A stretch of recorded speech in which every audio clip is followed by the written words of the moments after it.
Hello, guess who's back? Yes, taking a bit of a month off, but it's fine, whatever. Let's get back into Harry Potter, shall we?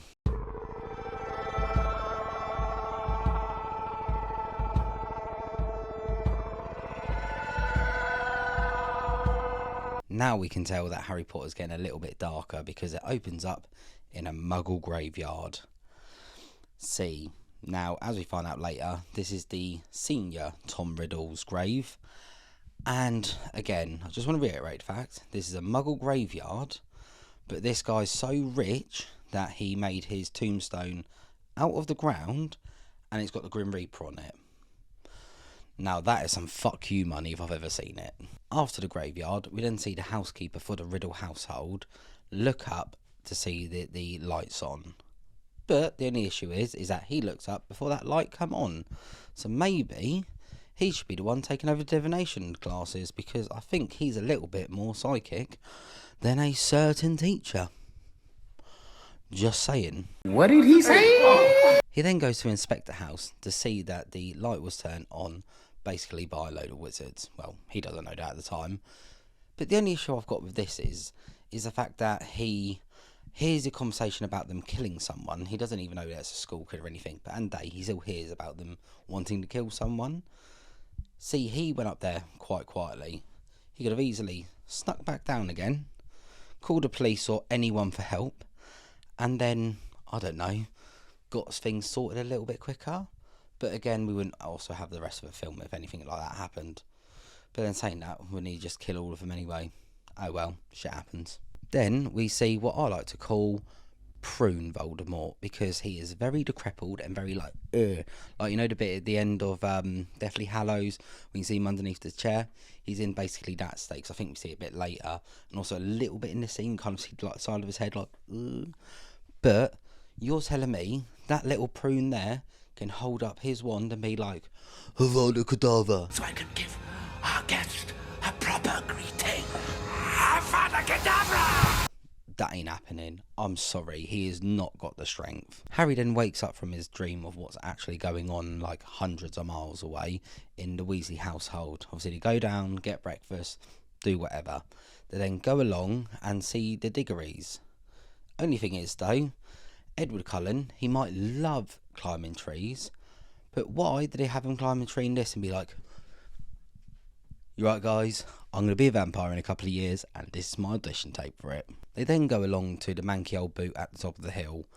So, in the books they explain that they've got a muggle force field that basically stops them either seeing it or the muggles going towards that bit for some odd reason. Either way, it doesn't quite explain it properly in the books, but I'll forget that bit. Either way, we can go by the film's logic of them just not saying that at all or explaining it at all. So, you're telling me that a hiker isn't going to come up there, see that boot, and be like, give that a little kick? Oh, where the fuck am I? All it was kick a boot. Honestly, all they need to do is just put in a couple of extra lines in the film where it's just like talking nonsense anyway. Like the bit where they're actually going up the hill. They'll be like, oh yeah, kids, by the way, there's a muggle protection round this. Just thought you'd like to know. Also, Arthur and the Diggories, little bit of dicks, because when they come out of the portkey, obviously them lot are all going out like, oh yeah, this is easy and fine. Rest of them fall flat on their faces. I bet that cleared your sinuses, eh? It's almost like they had it up as a little joke for him. I mean, to be fair, I'd probably make that joke as well. This is probably the most criticised bit of this film as well. When they go into the tent and Harry sees how big the tent is, it's almost like, I think they say it's like a 2-bed flat or something. Whatever it is. Either way, he goes in, he's like, I love magic. I love magic. Harry is not saying that. He's literally seen the Mirror of Erised. He's also seen the Philosopher's Stone and all the other stuff that he's seen. But this tent just being a little bit bigger, like the TARDIS, that's when he's like, yeah, this magic stuff, it's cracking this. Not gonna lie, they definitely did him dirty in the film, because in the books, Harry and that lot all go up to like the premium box to like watch everything with like the minister there and everything. Nope. In the film, they're just on one of the stands at the side of the stadium. They're like, yeah, this is so much fun. Not in the books, but it's fine. Yeah. Why? Is it just to make Lucius look more of a dick because he's got money? I don't know. Don't get me wrong, he is a bit of a dick, but he's not a dick because he's got money. Harry's got money. He's very clearly the hero of the story. But hey ho. Now this is the biggest fail that they've done in this film, because they had so much potential to just show us one World Cup game. I think it's the final in the book as well. But yeah, they literally could have shown us what a world champion team looks like in Quidditch. But they're just like, the game starts. Okay, we're back in the tent now. That's fine. That's it. I don't want to see any of that at all. It's not like loads of people love Quidditch. Obviously, they're all having a laugh and joke in the tent. And obviously, we see a little bit of Ron's more LGBTQ plus side, should we say? Because he is definitely in love with Crumb. He's an artist. I think you're in love, Ron. But then what we see is all the Death Eaters being like, oh yeah, we're the bad guys, let's come through this. I've got a question for J.K. Rowling though. How do you explain how Death Eaters got into this? Because I can't imagine that conversation. It'll just be like, so, do you want to join Death Eaters? What? Do we eat people in that? No, of course we don't. We just kill muggles. Why do you want to kill muggles? They're the Scourge Society, obviously. All the purebreds need to be the dominant species here. I mean, I kind of get what you're saying, but you're calling yourself a Death Eater. Are we not the bad guys if we, like, do that? No, Death Eater, you know, it's just more of a fun little nickname. Oh, is it? Is it? Death Eater. That's the nickname. You know, it's just fun, is it? Just, eat people. No. I get what you're saying, but trust me, we're a solid foundation. Good. Who runs it? Well, he's been known to be like the darkest wizard of like the ages, even more powerful in that lot than Grindelwald. But you know, we'll forget about him. No, we're not forgetting about him. You're telling me that the darkest wizard of our age is running this thing? Yeah, you're right, mate. See you later. You're telling me that all of Harry's friends are also just disappearing from him and not trying to find him during the chaos? Well, that's going on after we see the Death Eaters. Again, that's not going to happen. If so, maybe they're not friends that you want, Harry. When they do finally see Harry again, they're like, oh my god, what happened to you? You know, when all the death and destruction's already happened, as you can see on the outside. All of the Ministry surround Harry Potter. I'll just reiterate that.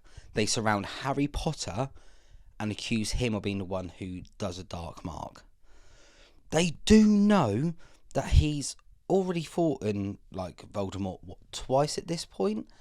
And also, his parents got killed. He is the boy who survived. He's supposed to be the saving hope for these people. But they still be like, you're definitely the guy who done that Death Eater mark. Definitely.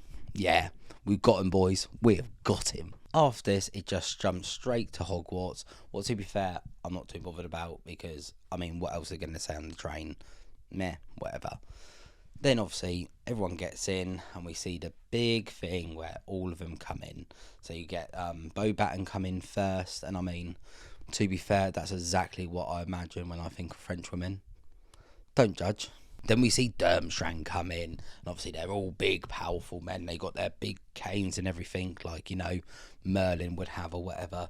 They make a little fire dragon and stuff like that. Ooh, amazing. Then Crumb comes in.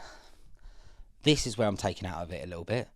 You're telling me that one of the best seekers in the world at this point is an 18-year-old kid.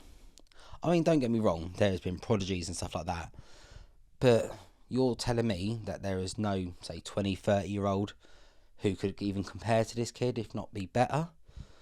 I'm sorry, that is not how it goes. This bit really, really annoys me, because they know that they're in the Great Hall and they know it's supposed to be a reflection from outside. But as soon as the lightning comes down, everyone's like, oh my god, no, it's going to hit us. No, it won't. It literally won't. You've got a massive, like, roof above you, and, you know, you've got loads of powerful wizards there. Why is anyone panicking? Like, honestly, just stop. Obviously, this is where Moody, not Moody, comes in, and he saves that. He's like, ugh, done, sorted. Don't you worry. I'm a little bit mad, but don't you worry. I'm also just going to put it out there, even though I know it's not Moody, easily one of the best characters in this whole film, by a long shot. Then we get told about the great old competition, what is the Tri-Wizard Tournament.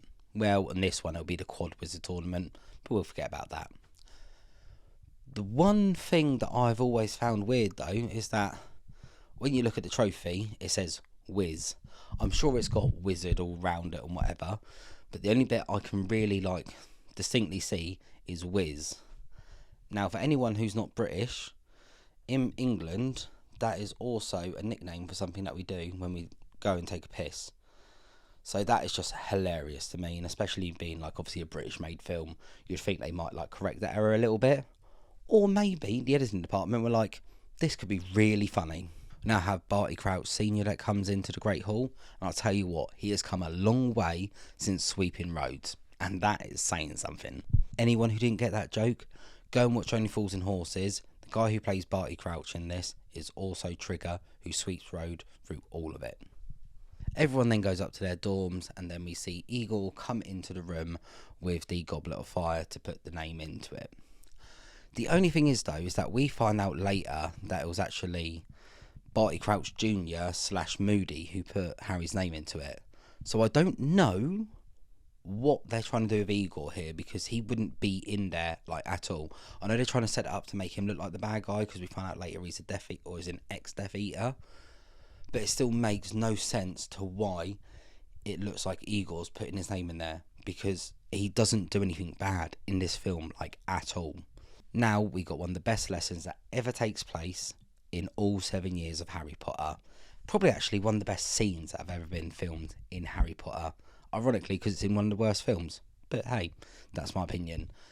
Either way, the bit where Moody starts teaching them all the unforgivable curses is amazing. And like the tension build up and dampening and everything is just so good. Like how they make it funny at the beginning where he's like taking control of the spider and that lot, and then he's like, yeah, but then he can throw him out the window or drown him, and then you just hear everything drop. It is perfect. And as they go on and on, it's just a perfect tension builder for like everything that will end up going on in the rest of the series. And this is really where you see like the twist between, okay, it was kid films, this is now dark stuff and more adult like situations going forward, because Harry needs to grow the fuck up now. Now we're back in the Great Hall and we see who gets picked for the Tri-Wizard Tournament. Obviously Diggory gets picked for Hogwarts, and you got Bo Battens is Fleur de la Cour, because I obviously didn't forget her name there for a second, and obviously Victor Crumb for Durmstrang. Also, look on Pottermore, Durmstrang has never won the tournament once. I'm surprised why they even enter anymore, but hey, that's another video, eh? But then we see Harry gets picked. Obviously everyone's a bit upset. Oh yeah.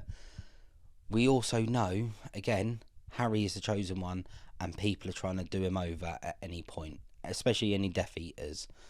No one ever thought once maybe he didn't put his name in the goblet, especially after him saying so many times, I'm not going to do that, I want to have one easy year. Nope, of course not. But then it goes on to the bit where famously in the books it says Dumbledore asks Harry calmly, did you put your name into the goblet? What we get is, Protest! Harry, did you put your name in the goblet of fire? No, sir. Yes, it's a little bit different, isn't it? But hey, I guess it goes a bit more of the tension of the films. Just too bad they had to make him that angry. Harry obviously goes back up to the dorm after this, and Ron is very mad with him. Why is Ron mad with him? He's got no reason to be. He knows everything that Harry's been through, and he probably knows him better than most other people. You're telling me that he doesn't believe Harry at this point, and he put his name in there anyway? No, of course he doesn't. They're just trying to make drama. I know it is in the book as well, but still, it has never made sense to me when I read it, when I watched it. It's just one thing that I've never got my head around, and why it takes so long to actually sort out as well. All of the Tri-Wizard champions now get their little interview by Rita Skeeter, where she says, I just want to get to know all about you guys. Only issue is, though, is that Crumb is one of the most famous seekers in the wizarding world, so people probably know quite a bit about him. And Harry Potter is famously been documented since his birth, basically. So, really, they only need to get to know the other two. And even that's debatable, because I don't think much happens with their lives anyway. A lot happens after this, but before that, it's like, what? Yeah, I grew up, it was okay, found out I was a wizard from a young age, probably. And then, I just come to school and, try to get them good OWL grades. You know what it is, Rita. I also think Rita Skeeter might be the first Team Edward fan, because have you seen the way that she was playing with his hair? She was like, yeah, you are sexy boy. Rita now takes Harry into a little broom closet to have the interview. So out of that massive castle with probably a stupid amount of rooms, and probably a stupid amount of rooms that are probably free at that point as well, you're telling me Rita Skeeter wants to take a 14-year-old boy that she keeps calling 12 into a little closet. I don't know about you, but that definitely brings off Predator vibes to me. Harry states that he's worried about this tournament and what might happen. I don't know why though, because he's went against the basilisk, what is one of the most famously dangerous creatures that has ever existed in the wizarding world, maybe apart from like a handful of others. And he's also went up against Voldemort twice, as well as technically a werewolf, dementors, an animagus, and all the rest of it. Like, he's done quite a lot, like more than most kids will go through, and probably more than some of these challenges actually give him. Don't get me wrong, dragon's dangerous, blah blah, I get it. But the second tournament, where all he has to do is just go down, rescue someone and come back up again, I mean, debatably, the basilisk is probably a lot harder than that. And even touching Quirrell's face is technically harder than that, because he has to go, and fight him off a little bit. But, we'll just forget about that. It's fine, don't worry. Just in case it wasn't obvious, when Harry goes up to the owlery, the black bird that gives him a letter is from Sirius Black. I know, they went out of their way to give him a different coloured bird to his name.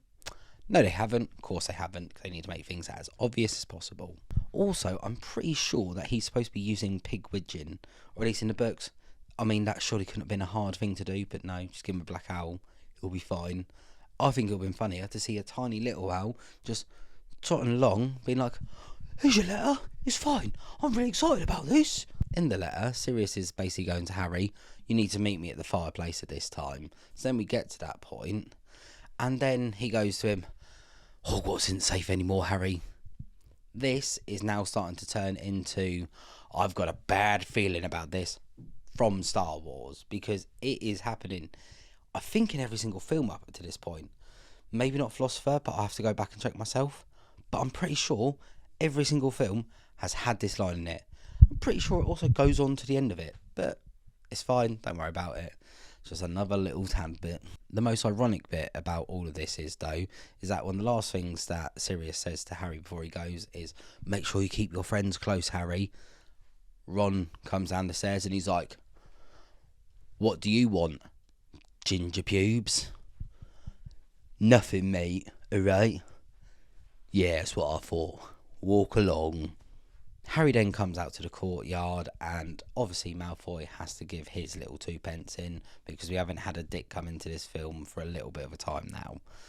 Obviously, there are rules against Moody turning him into a ferret, but also there's rules against him touching other students' trousers and being like, let's see your piece, big boy, and here's a ferret.